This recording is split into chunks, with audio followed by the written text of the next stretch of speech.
నమస్కారం ఘంటారావుకు స్వాగతం. ముందుగా ప్రధానాంశాలు.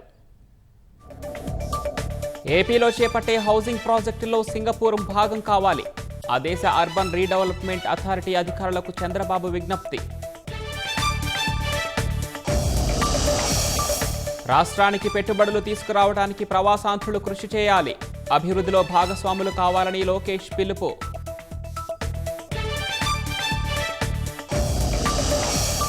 విపక్ష ఎంపీల నినాదాలతో దద్దరిల్లిన లోక్సభ.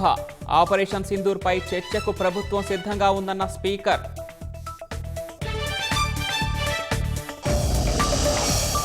పశ్చిమ దేశాల తీరుపై యూకేలోని భారత రాయబారి అభ్యంతరం. రష్యా నుంచి చమురు దిగుమతులను గట్టిగా సమర్థిస్తామని వెల్లడి.